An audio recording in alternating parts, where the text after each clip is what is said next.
நன்றாக பழனி பாபாவை பயன்படுத்தி ஆட்சிக்கு வந்த கருணாநிதி அவர்கள் எம்ஜிஆர் அவர்கள் பாபாவின் கூட்டங்களுக்குத்தான் தடை விதித்தார்.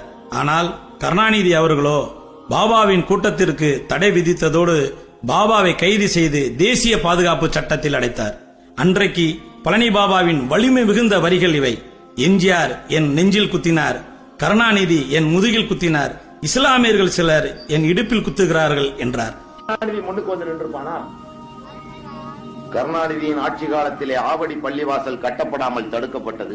கருணாநிதியின் ஆட்சியிலேதான் திருவையாறிலே ஒரு பள்ளிவாசலுக்கு தடை விதிக்கப்பட்டது. கருணாநிதியின் ஆட்சியிலேதான் ஐயம்பேட்டை பள்ளிவாசல் தடை தொடர்ந்து நீடிக்கப்பட்டது. எலந்தங்குடி பள்ளிவாசலிலே ஒரு சிலையை கொண்டு போய் வைத்தார்கள், அதை கருணாநிதி கூட எடுத்துக் கொடுக்கவில்லை. 10 வருஷமா அந்த சிலை அங்கேயே இருக்கு. 2.5 வருஷம் ஆண்டார் அந்த ஜமாத்து தலைவர். எலந்தங்குடி மயிலாடுதுறையிலிருந்து 1 கிலோமீட்டர்.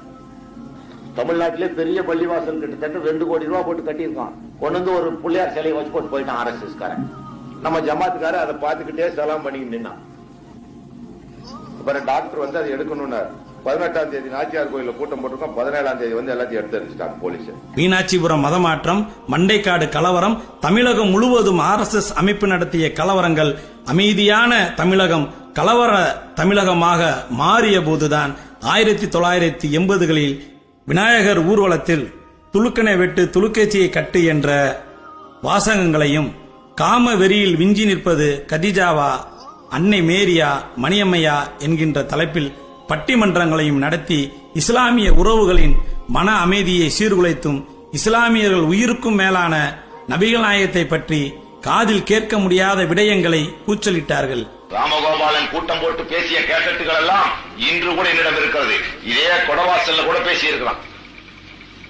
அதே பேச்ச அந்த கேசட் என்கிட்ட தான் இருக்கு. ஒரு நாயின் கதறல்னு ஒண்ணு வெளியிட்டோம், ஸ்ரீதர் பேசின பேச்ச. ஏண்டா நீதான வெளியிட்ட ரசூல் ஏஜென்சி